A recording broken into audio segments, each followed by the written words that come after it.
हरे कृष्ण। आप सभी भक्तजनों का, सभी वैष्णवों का, सभी भागवतों का हार्दिक अभिनंदन, हार्दिक स्वागत है आज के ग्रंथराज श्रीमद् भागवतम महापुराण की कक्षा में। तो आज हम देखेंगे, समझेंगे पहला स्कंद, तीसरा अध्याय, श्लोक संख्या 17। तो मंगलाचरण हो चुका है, तभी शुरू करेंगे।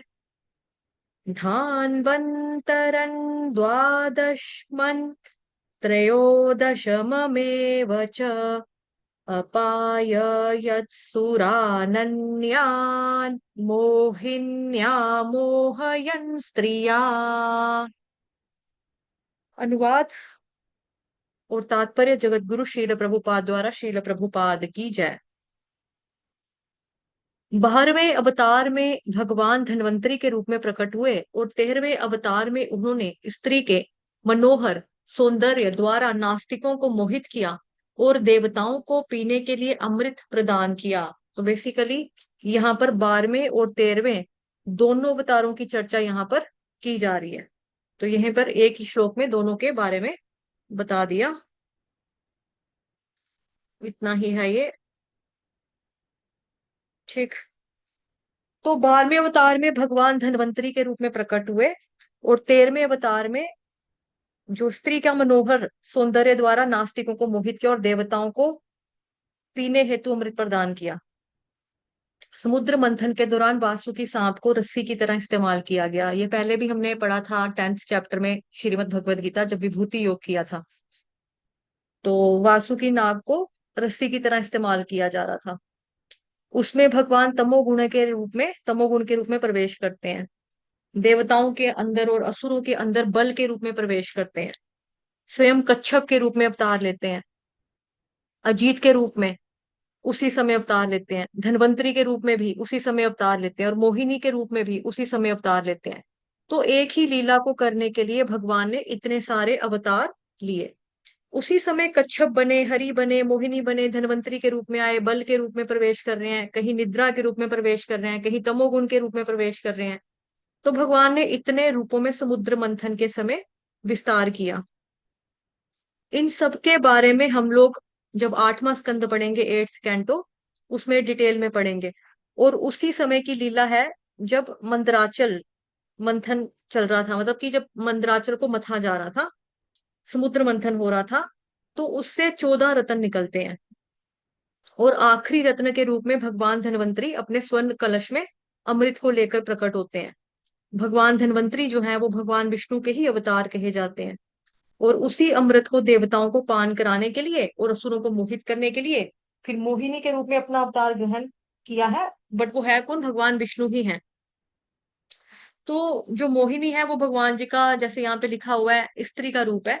स्त्री के मनोहर सौंदर्य द्वारा नास्तिकों को मोहित किया। तो भगवान ने क्या किया? एक सुंदर स्त्री का रूप धारण किया, जिसको बोला जाता है मोहिनी।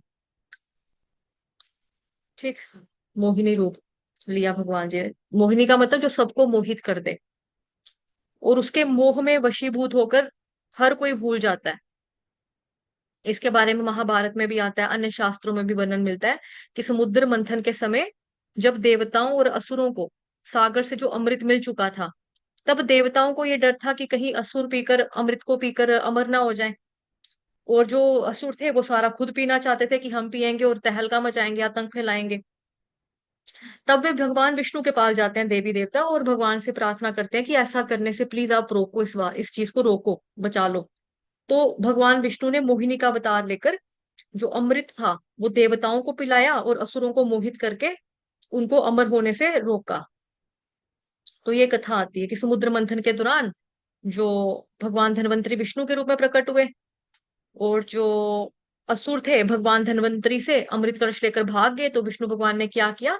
धन्वंतरी रूप को त्याग कर एक सुंदर स्त्री का रूप धारण कर लिया। वो इतनी सुंदर थी, उस नारी का नाम रखा गया मोहिनी। तो मोहिनी ने असुरों से अमृत को ले लिया और देवताओं के पास आई। उन्होंने असुरों को अपनी तरफ, अपनी ओर मोहित कर दिया और देवताओं को अमृत पिलाने लगी। मोहिनी रूपी विष्णु की चाल स्वर भानु नाम का एक दानव समझ गया था और वह देवता का भेष बनाकर झूठ मूठ का देवता बन के वो अमृत पीने चला गया। तो ये बात पता चल जाती है मोहिनी को। जब ये बात पता चली तो उन्होंने स्वार भानु का सिर सुदर्शन चक्कर से काट दिया किंतु तब तक उसके गले से अमृत की जो बूंदे थी वो चली गई थी, मतलब जुबान से नीचे, मतलब गर्दन तक पहुंच गया, तो वो अमर हो गया। और राहु के नाम से उसका सिर, और केतु के नाम से उसका जो धड़ था वो प्रसिद्ध हुआ, जिसको हम बोलते हैं ना लहसुन प्याज नहीं खाना, तो ये वही है। बिकॉज ये असुर प्रवृत्ति है, तो उनके लिए बताया जाता है कि ये हमें नहीं खाना चाहिए ना, लहसुन और प्याज। तो यही जो मोहिनी अवतार है, इनके बारे में आपने एक और प्रसिद्ध कथा है जो सुनी होगी, भस्मासुर की।